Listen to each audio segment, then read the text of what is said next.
আগে বাসতাম, এখন আর ভালোবাসি না। কি বলো তুমি এসব? তুমি না বলছো আমাকে সারা জীবন ভালোবাসবা। দৌড়ো, ব্রেকআপ।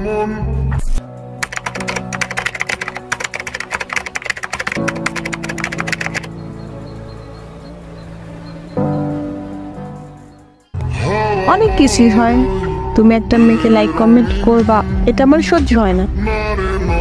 তুমি কি ওর মতো কোনোদিন হইতে পারবা? ও তাহলে এই ব্যাপার। হ্যাঁ, তুমি তো ঠিক মতো সময় দাও না, রোমান্টিক ভাবে কথা বলতে পারো না। তোমার সাথে রিলেশন করাটাই ভুল ছিল আমার। চাইলেও তোমার সাথে দেখা করতে পারি না। কি বলো তুমি এইসব? যা দেখতেছো তাই বলছি। এমন করে কথা বলো কেন? তুমি না আমাকে ভালোবাসো।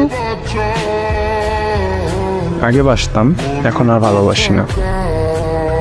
কি বলো তুমি এসব? তুমি না বলছো আমাকে সারা জীবন ভালোবাসবা।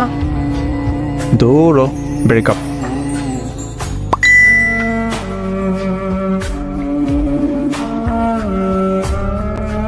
তারপর ফাতেমা কিছু না বলে ফেসবুক থেকে আনফ্রেন্ড করে দেয় নয়নকে। এরপর আবার কিছুদিন পরে ফাতেমাকে মেসেজ দেয় নয়ন।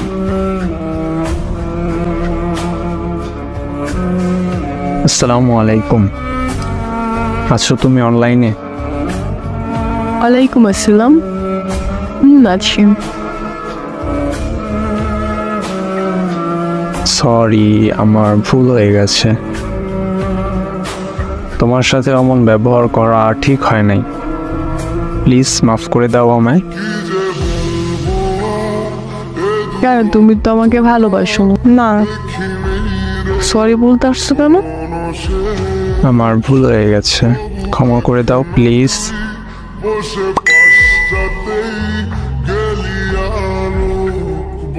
সরি, আমি আর আপনার সাথে কোনো সম্পর্ক রাখতে চাই না। আল্লাহ হাফিজ। প্লিজ মাফ করে দাও, আমার ভুল হয়ে গেছে।